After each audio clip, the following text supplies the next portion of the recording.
Welcome to the Reflections Cast, where we invite you to join us in an exploration of the teachings of our dad, Skip Ross. In each episode, we will listen to a talk or lecture from Skip, and then discuss what we might be able to apply to our daily lives and reflect on how they can inspire us to grow and change. We hope to continue his legacy and join our listeners in finding new insights and perspectives. Here's episode 8, Massive and Immediate Action. Well, hey guys, I'm Steve. And I'm Melody. And we are back. I hope you guys missed us on our little break time that we had, our little week off. But we are back with another incredible episode with Skip. I hope you guys have your notebooks ready, that you are ready to get some serious reflection out of this next lesson. We have been going through kind of the 6 steps of conscious, positive change. And he'll do a great job of kind of encapsulating all that before this next lesson. But just quickly, we've gone through getting emotionally charged, formulating decisive habits, creating a plan of action, replacing lies with truth. And now this next point, this next step, which is massive and immediate action. I'm really excited to get into it. Melody, are you excited? I am very excited. This is going to be a great episode. Let's do it. Absolutely. And as always, guys, we want to invite that feedback. Thank you so much to all of you who have left comments and reviews and are subscribing and giving us a thumbs up. We really appreciate that. But for anyone else that's out there that would like to add to that as well, and for those that just want to continue that support, we really, really appreciate it. It not just gets us excited about making the next episode for you all, but it also helps get awareness to the podcast itself and get eyes on this subject matter, which is our passion. And it's what we want this content to do, to be out there, to help influence others and create a discussion of positive growth, no matter the format. So if you're enjoying us through Spotify, give us a review over there and maybe leave us a voicemail. If you're enjoying us on YouTube, leave a comment, give us a review. We love that kind of stuff. If you're listening through us through any other podcast platform, hey, we love you guys too. Leave us a review on whatever podcast platform you're enjoying us on. All right, Melody. Is there anything else we need to discuss before we get into this thing? Yeah, I just want to give another little plug for the Pioneer Circle here. We've been having so much fun kind of getting it kicked off. And I know probably some of our listeners here on the podcast are already a part of our Pioneer Circle and are enjoying all the content that we're sending there. We are working towards our first 100 families in the Pioneer Circle. Mm-hmm. So if you are on the fence about joining the Pioneer Circle, I'm going to tell you that now is a great time to do it. There's a couple reasons. First of all, we're getting ready to go back to school. Any of us with school-aged kids, this is the time when we are kind of setting our habits for the year and our rhythms and our routines as a family and individuals. And so this is a really, really great time to get your kids connected with this content and this community that's going to kind of give them this positive, leadership-driven content as just in a drip form, just short little videos most days of the week. Throughout their school year. So this week we've been talking about the friends that we're going to make at school. And we've been talking about how formational the relationships that we have are and how we're kind of some experts say you're the sum total of the 5 people that you are, most closely associated with. That may be true to some degree, but especially as our kids are in middle school and high school, so essential to be really wise about the friends that they choose and aware of how formational those relationships are. So that's what we've been talking about in the Pioneer Circle this week. I also wanted to announce here that we have revealed our coaching call topics through the rest of 2023. So as a part of the Pioneer Circle, we actually have monthly coaching calls, one for students and one for parents, where we get on and do some learning and discussion about some topics. So in our last coaching call, we did some brainstorming about what topics would be most helpful to these middle school and high school students and then to their parents. And so we've put together our lineup of coaching calls for the rest of the year. So I'm just going to give you the tiniest little blurbs for these calls because I'm excited. When I look at this list, I'm like, I'm so glad that my kids are going to be getting this content from these amazing leaders. And I'm so excited to be able to teach some of it too. So in August, our coaching call is going to be entitled I Am Responsible. And it's going to be a conversation about self-government and time management. Because as these kids are entering middle school and high school, so important to just develop that self-discipline, that self-regulation, those time management strategies. And then our parent call is going to be, helping to discuss how we can support our kids and do those things in our own lives too. Our September coaching call is going to be called Cultivating Calm. And it's going to be a conversation about stress management and mental well-being, which is super, super important. This whole world is affected with stress and anxiety right now, but especially our kids, our middle school and our high school students are deeply, deeply experiencing anxiety, depression, stress, and all of these things. And so we're going to have a coaching call about managing those types of mental wellness spaces. And then our October call is going to be called The Friendships That Shape Us. And it's going to be a continued conversation about those friendships. And then our November call is going to be called Begin with the End in Mind, which is essentially a conversation about looking ahead to the end of 2024 and then working back so that we're beginning 2024 with the end of the year in mind. So I'm super excited about those coaching call topics, and I just wanted to share that with you guys. So if you're on the fence thinking about joining the Pioneer Circle, now is the time. That is awesome. Oh my gosh. Yes. If you were excited by any of those topics, get on this. What I love about the Pioneer Circle is that you guys create content that really is applicable to the whole family, right? Like it's, the parents can get something out of it. The kids can get something out of it. It doesn't matter like the age range, like it's always approachable. So if you guys are interested, get on that. But now is the time to get into a teaching with Skip. So buckle up, guys. This is a continuation of that goal setting talk that he's been doing the last couple of episodes. Last time it was that truth for lies nullification. And now we're getting into massive and immediate action for momentum generation. And I think you guys are going to really enjoy this topic. So let's throw it over to Skip. Okay, we have been talking about the 6 steps to conscious change. I'm not sure that I said it before, but if I didn't, I should have. And if I did, I'm about to repeat it. Because it should have been said and probably should be said a number of times to remind ourselves that change is constant. We are always in the process of changing for the better or changing for the worse. Sometimes I listen to myself teach and I think, I don't particularly like that. I suspect there are people who listen to me who think, I don't like that, Skip. Are you sure that's true?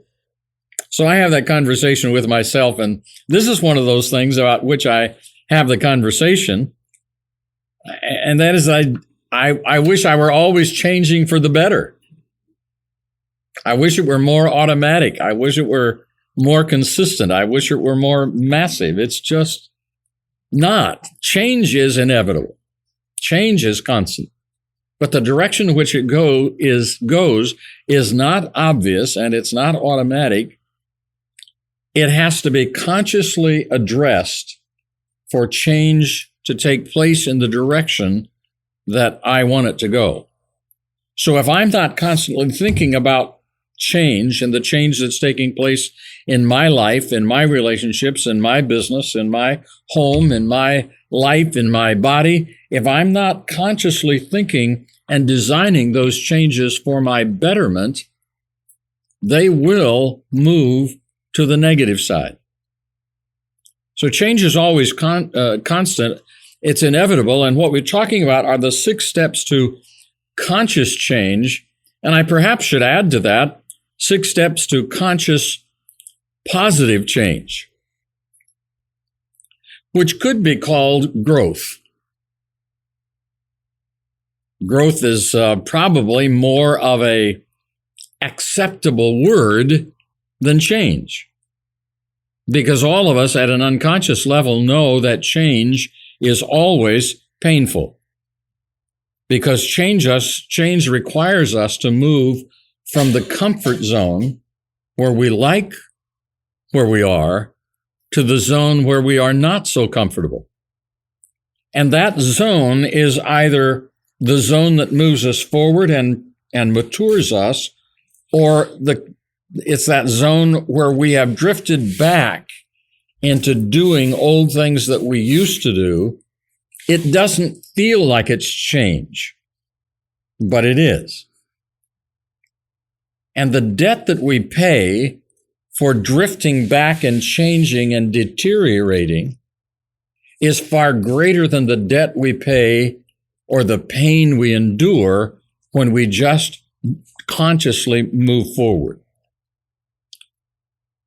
If someone exercises that conscious process of change to push the body, there is oftentimes pain involved with that. There have been occasions when I've gotten on an exercise program and discovered muscles I never knew I had before. And so that hurts. And sometimes we are tempted not to move forward with that kind of physical change because it's painful. But the pain that comes as a result of total inactivity and the deterioration of the body, there comes a point in time when you or I will realize I have changed for the worse and my body is deteriorating, and I could have stopped that, and the pain that I feel now is worse than the pain I would have felt had I kept it in better shape all along. Well, I've meddled around long enough in that subject now. I don't like it. Maybe you don't like it. It is nevertheless true, in my opinion. That doesn't make it absolute, but it makes it close. So we talked about get emotionally charged, formulate decisive habits, create a plan of action, truth for lies nullification, and it brings us then to step number 5. I don't think we got to step number 5 yesterday, did we? No. Okay, step number 5 and 6 then we cover this evening. Step number 5 is massive and immediate action for momentum generation. Massive and immediate action for momentum generation. Now, I encourage you to stay with me in your thought process tonight, because if you don't, you're going to think when I finish this point, I've just contradicted myself. I won't contradict myself, but if you aren't right with me, you'll think I have when I'm finished. So I guess from a dynamic living standpoint, this point begins with one of our principles of success, which is do it now. There's no time like the present. I would suggest, because we are talking about goal setting, never leave the sight of setting a goal without doing something toward its attainment. I have for many, many years taught dynamic living seminars, and I've had thousands of people now who, as a result of that seminar, have set goals. And I have had thousands of them who have, in the inspiration of the moment, either live seminar or listening on tape or CD or watching a DVD or reading the book, who in the inspiration of the moment have written down a list of goals and then done nothing. Many of them not only do not do anything at the moment before they leave the site of setting the goal, But I've had people actually tell me that they found the card 10 years later in a desk drawer, and they hadn't looked at it or thought about it since that time. So my emphasis here for me and for you is to do something immediately at the sight of setting the goal. When you set a goal, if you've got your 3x5 card or 8.5 by 11 sheet of paper or whatever it is you write your goals down on, if you have that process and you've written down a goal, don't leave where you are until you've done something toward the attainment of that goal. Include little things you can do immediately and then do them now. Right now.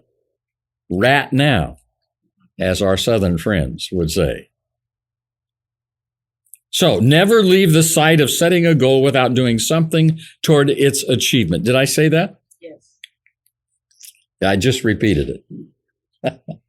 Send an email, make a phone call, book a meeting, buy a book, do something. Throw out that food that you shouldn't eat. But I paid good money for it. I know.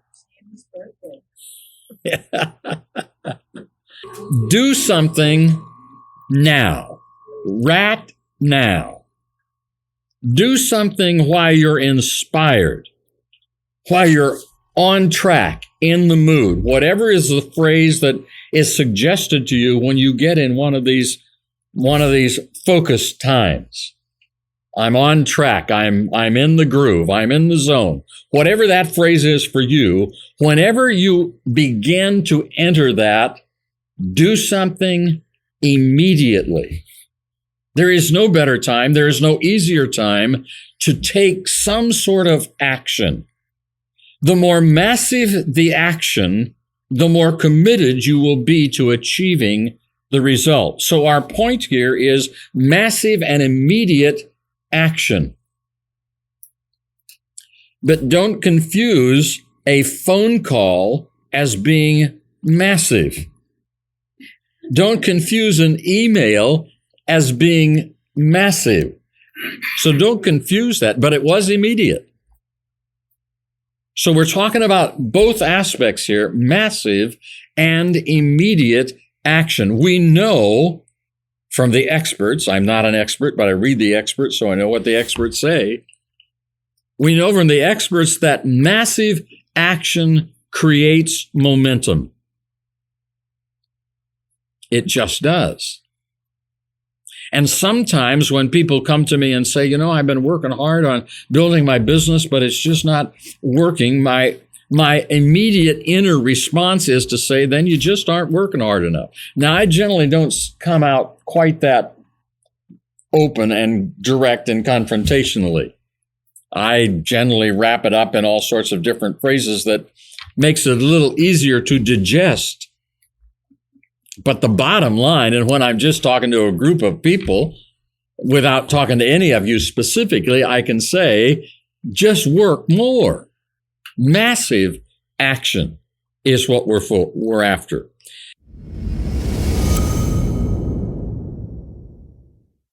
Wow. Well, that was another amazing teaching from Dad. I listened to this earlier today and I was just so grateful to have this content still in my life, to still be able to learn from my dad like this and remember all the things that he's taught us for so many years, and just to feel the energy and excitement as we're talking about massive action, and as we're talking about the movement towards our goals, and we're talking about growth.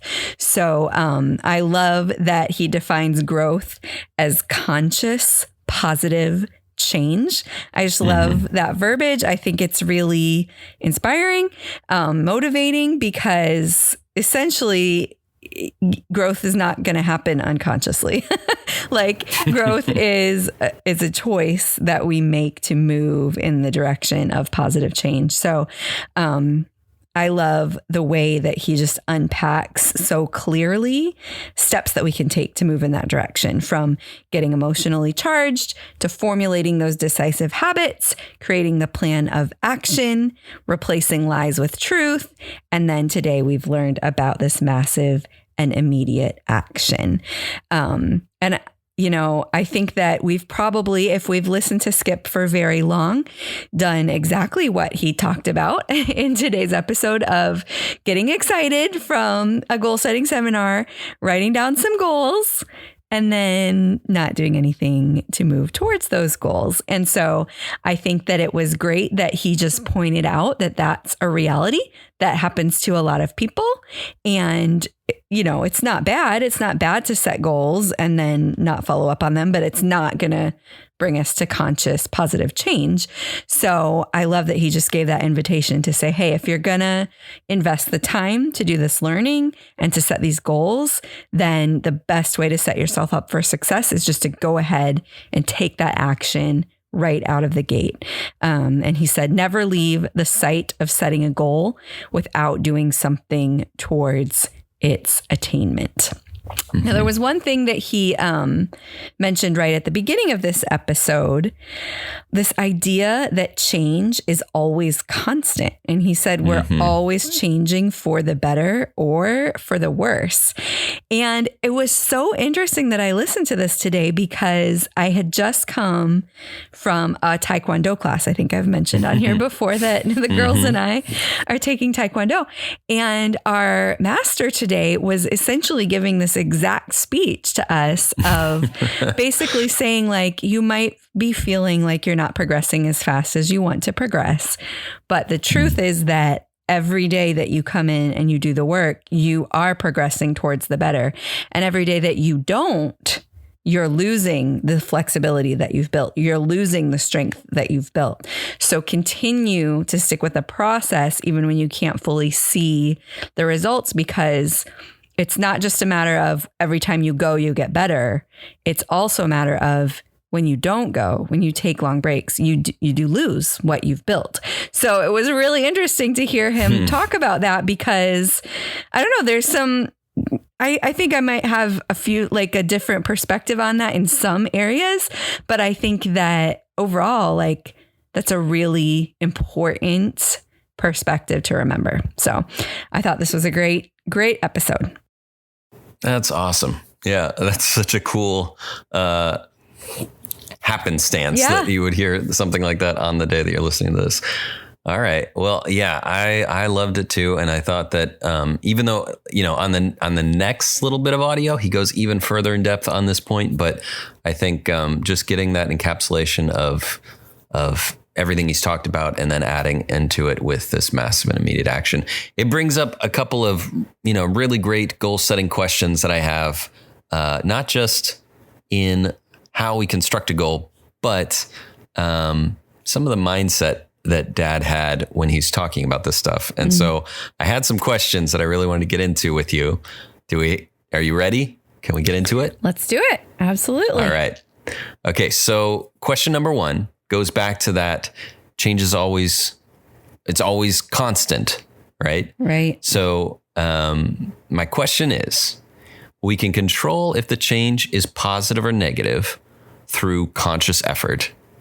But if change is always constant and change is always painful, is what Skip's saying is that existence is just a constant state of pain? Because if I put those two thoughts together, that's where I get to. But I think, is there some clarity that maybe you can give to what he's really addressing in these points? Or I don't know, is that actually what he's saying? Yeah, that is a good question. And I had the same, I didn't necessarily correlate that if change is always constant and change is always painful, then life is always painful. I didn't necessarily correlate those things together, but I did have the same question, like, okay, are we always changing for the better or for the worse? And is all of that change always painful? And I think, and he mentions it in this episode. I wish, he was here and could give us a 3-hour teaching about it. I think he would say it's yes, in a way, like life does come with a lot of pain in different ways. It's part of being human, part of living. I think the question is, what sort of pain do we want to experience? Do we want to experience the pain that comes from staying in a comfort zone that is shrinking and making us become less of ourselves? Or do we want to experience the pain that comes from pushing out a comfort zone that is growing so that we become more of ourselves? And so I think those are different sorts of pain. I mean, if I just decided I don't want to do Taekwondo anymore, I wouldn't experience the quite extreme pain that I experienced today when the nice master was stretching my hips, because that was quite intense. And I wouldn't, have the pain of sweating and running around, and I wouldn't have the pain of, I bruised my foot bad last week, people. It was bad. I'm really experiencing a lot of pain, actually, now that I think about it.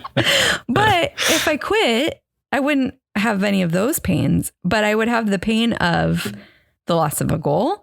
I would have the pain of, my body getting less fit instead of more fit. And who knows what sort of physical pains that may bring down the road in my life. So I think, yes, in a way, existence in a broken world is always going to include some sort of pain. So the question then is, what sort of pain do we want to experience? The kind that leads to our diminishing, or the kind that leads to our growth? That's awesome. Yeah. When he puts that context of conscious positive change as called growth, you have to do the reverse work on that, which would then be, if that's growth, what is regression? Unconscious negative change. And yeah, I think if you're not focused on moving towards the positive and moving towards your goals, then you're unconsciously moving towards what you don't want to have happen. And that's one sort of pain. And then moving towards outside your comfort zone and moving towards that growth area, that's pain too. Jenny and I and our family, we just moved into a new house, and there are a lot of renovation projects that we are pursuing, and all that pain that comes from doing these, rather laborious activities is great. And I'm enthused by it, and I'm excited by it, because I know that I'm creating a better future for my family. I'm creating a great environment to live in, and achieving a goal that Jenny and I have had for a long time. And so that's a really powerful motivator. And every little bit of pain is just a little reminder of the positive growth that we're going through. Yep. So yeah, I love that. I love that idea. And it makes it more comfortable to experience pain. Just knowing that it's going to be there. Why don't you be in control of it? Right. And then it's not pain, it's growth. And I like that. Okay. So question number 2, have you ever, and this is more like a discussion, because obviously I think we've all done this, but just as a thought exercise, have you ever written a goal and not made any steps towards its completion? Have you not taken that step towards massive and immediate action? What are some ways that, for those listening out there, what are some ways to stay conscious of the importance of that step to start that momentum? Do you have any thoughts on that? Yes. Yeah. I mean, like I mentioned earlier, I think we've probably all, hopefully all, I know I have certainly experienced that phenomenon of writing a goal and then not taking steps towards it. I think I'm a lot better. I know I'm a lot better at it now than I once was as a kid at Circle A. So yeah, some ways to stay conscious about it. I think, I'll tell you, for me, where I struggle a little bit more is I'm pretty good at doing the first step, which in my mind is making a plan to execute the goal. So if I make a goal, I very quickly and with lots of gusto, lots of energy, will make a plan of here's the 20 action steps that I need to do. And this is how I'm going to do them. This is how I'm going to time block the time to do it, and et cetera, et cetera. I'll go into extreme planning mode, which is great and important, and it is a vital step. But for me, it's once the planning mode is complete and it's to the execution phase, that's where it just gets a lot harder, because then it's not in your head anymore. It's actually action in the real world. It's a lot of fun to spend time in our heads, executing our goals, but it's the actual work of doing it that is just, it's like moving through, like wading through water rather than just walking, on dry ground. It's just harder. So I think a couple things that have helped me, again, I feel like I'm the constant life coaching plug over here, but it has helped me a lot. Like if there's something I'm really working hard on, I will bring my life coach into it and ask for the accountability, because if I'm reporting to someone else about a goal that matters to me, then I am way more likely to achieve it than if I'm just reporting to myself. So even if it's not a life coach, if it's a friend who I'm sending my food logs to every day, or a business associate who we've set deadlines together, things like that, it really helps me to move the ball forward. Another exercise I wanted to mention, I think I've mentioned before on this podcast, the book called The One Thing. It's a book by Gary Keller and Jay Papasan, and it's a fantastic book, really, really good, about many things in relation to goal setting and productivity and habits and growth and all of that. But one of the principles that they talk about in the book is the Pareto principle, where Dad probably has taught about this. Other people have taught about this, but it's basically the 80-20 rule that says 80% of our results come from 20% of our efforts. So the idea is to take your to-do list and then cut it down to what are the 20% of the things that will yield the 80% of the results. And those are the things that are the massive action items, right? The other 80% of items that are only going to yield you 20% progress are probably the easier things to do. They're maybe like the low-hanging fruit things to do, but they're not really the massive action things, and they're not the things that are going to get you like leaps and bounds towards your goal. So there is an exercise that goes along with this extreme Pareto principle, where basically you take your goal, and I'm not going to say the exercise perfectly because you probably want to look it up in the book, but essentially you take your goal and you write down the 3 biggest things that would move you towards that goal. Not the 20 things, the 3 biggest things. And then from those things, you pick the one that's the most important. And then from that, you write another, what are the 3 most important things you need to do to achieve that thing? And then from that list of 3, you take it one more time. So it's 3 levels deep. From that list of 3, you take the most important thing and again, break it down. What are the 3 most important things? And usually at that point, it's like time blocking as to when you're going to do the thing. It's like the specific next email you're going to write, or the specific next call you're going to make, or something like that. So it gets very specific, but it moves you towards the thing that's going to be the most powerful in achieving your goal. So I have found that exercise to be really helpful, even though I don't love it, because it gets me to do the thing that I would probably put off and do all the other easier things and feel like I'm taking massive action and then not get very far. But it gets me to the thing where if I only have 2 hours this week to work on this goal, this is the one thing that I need to do. And so I think that has been really helpful for me. So maybe there's a couple tips in there. I love that. And I love giving book recommendations. I'll make sure that there's information on that on our YouTube channel in the video. So check the description if you want to check out more about that book. Can you give the title and author one more time? Yep. It is called The One Thing, and it's by Gary Keller and Jay Papasan. Awesome. Well, thank you. Okay. Now moving on. Question number 3. All right. So how do we stay consistently focused on achieving that desired outcome, even after just constant roadblocks? I think that there are many examples of this, when he's talking about, taking massive and immediate action to to get to that momentum that you want. When you're trying to maintain that momentum and you just keep hitting roadblock after roadblock. So you have to back burner it, and you have to sidestep and work on something else, and you have to come back to it, and you got to build up that momentum again. And how do we continue to keep that momentum alive, I guess, is the question, even in that state of difficulty. Mm-hmm.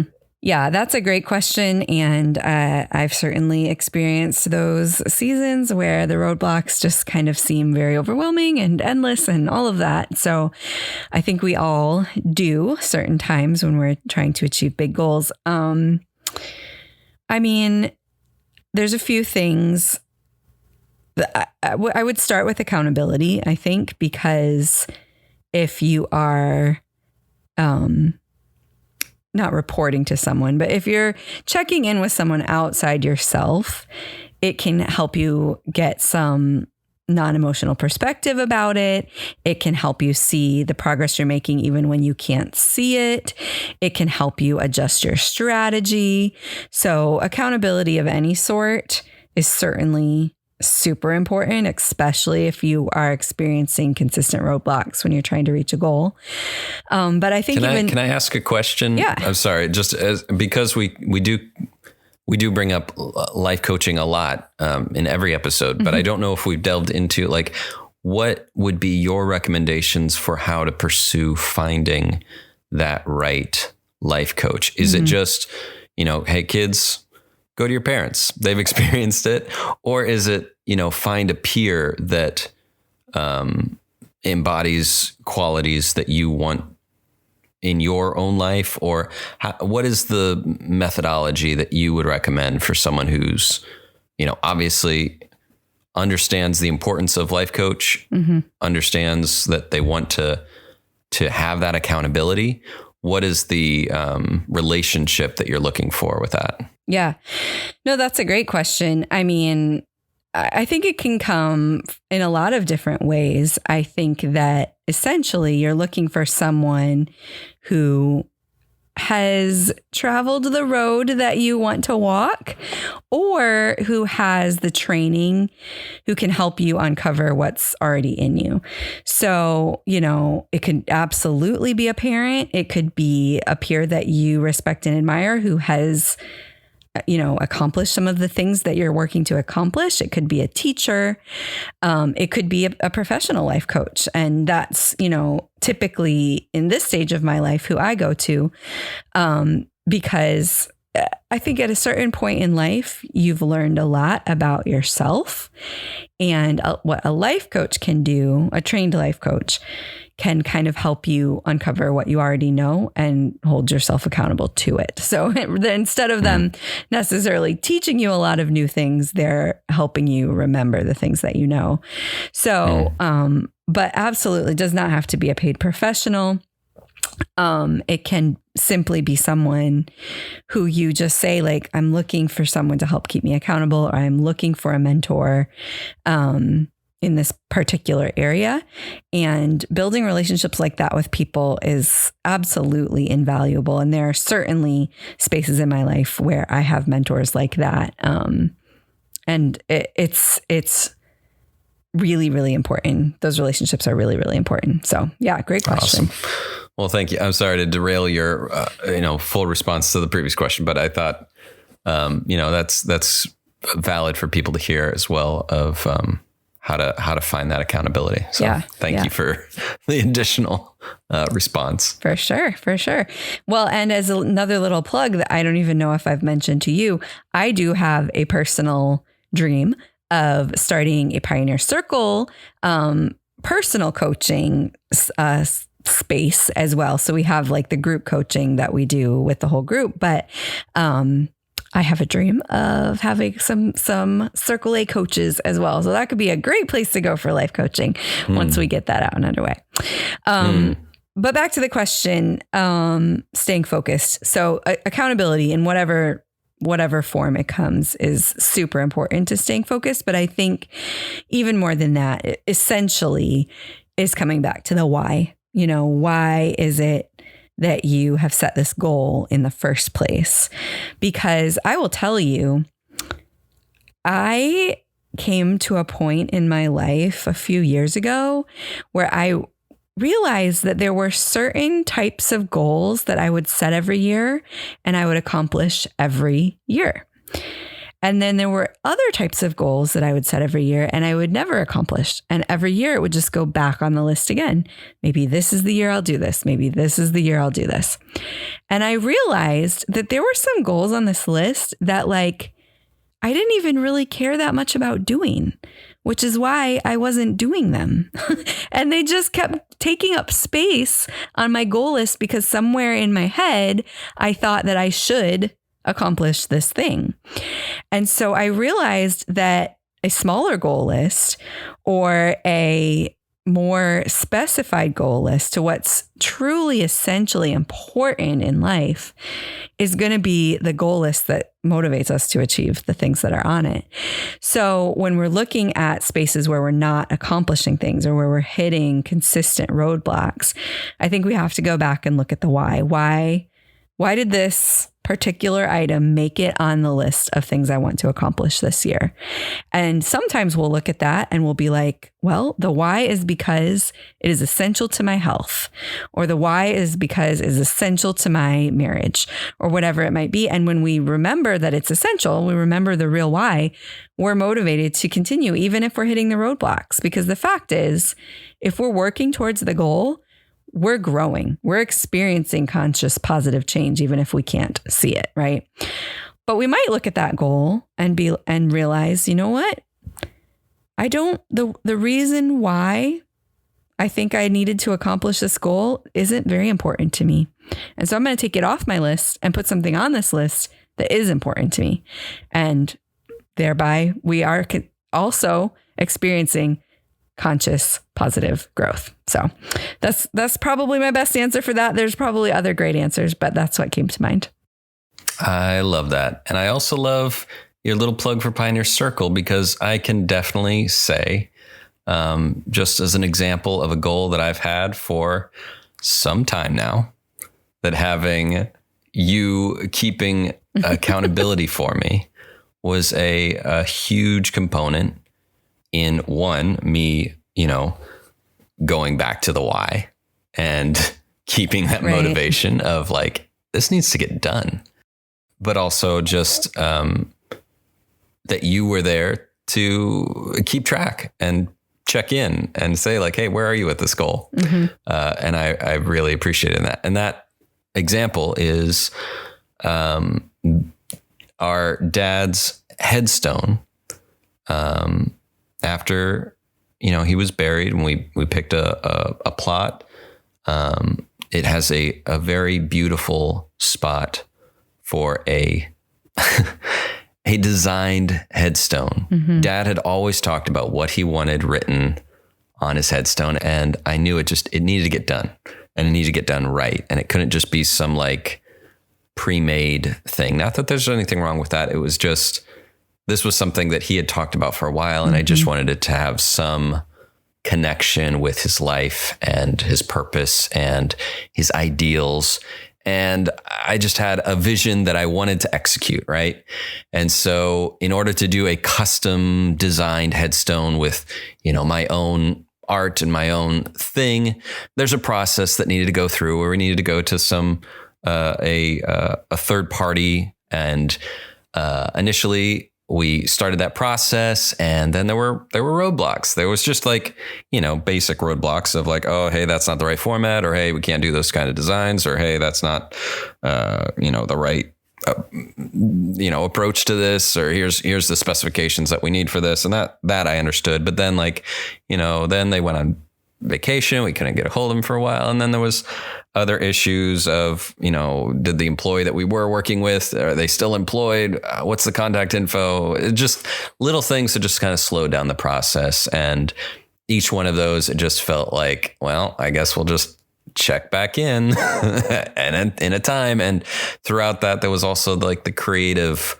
weight of mental roadblocks that I was never quite content with the design. And I counseled with other artists and had them do designs for me, and wasn't ever happy with those. And anyway, the point is through all of those, it was very like disheartening.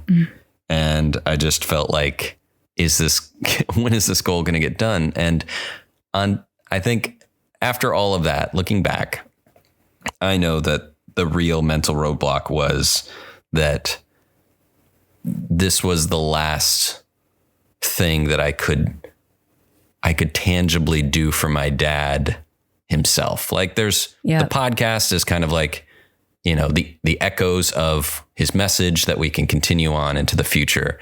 But this was my personal gift to him. Mm-hmm. And it was the thing that he wanted. And that weight slowed me down, I think, mentally. Yeah.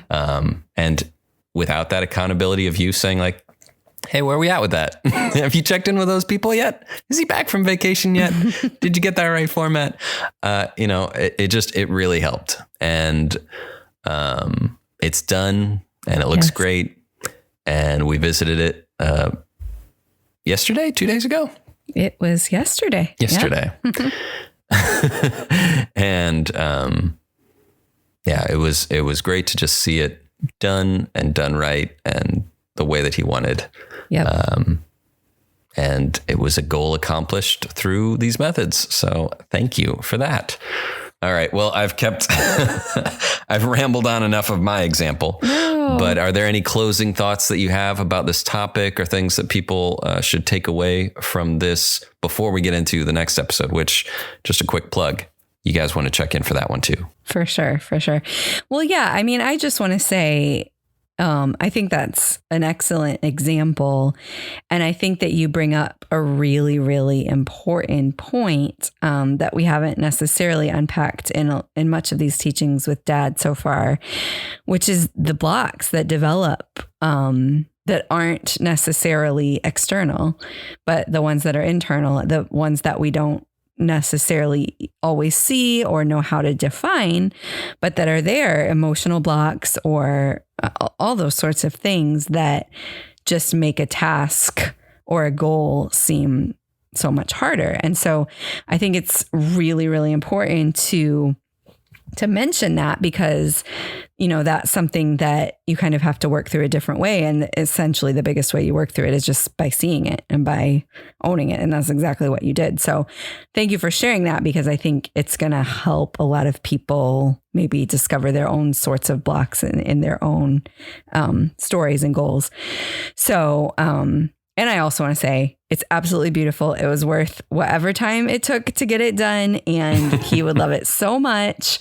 And I also want to mention, because it's super cool, when we went to see the headstone, we realized that the pond where there's like a fountain, basically, where the grave is, and it's called the Reflections Pond. So it was really cool that is where he is, and that's what it's called. And it just gave a lot of meaning to this work that we're doing. And obviously it's an important word to circulate too. So we wanted to just mention that, because we know a lot of our listeners love Dad a lot as well. So thank you for getting that work done. And thank you for sharing the example, because I think it's helpful to a lot of people. So. Oh. Absolutely.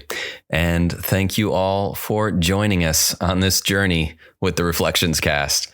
And remember that your support means everything. If you enjoyed this episode, don't forget to hit that like button, write us a review, or leave us a voicemail.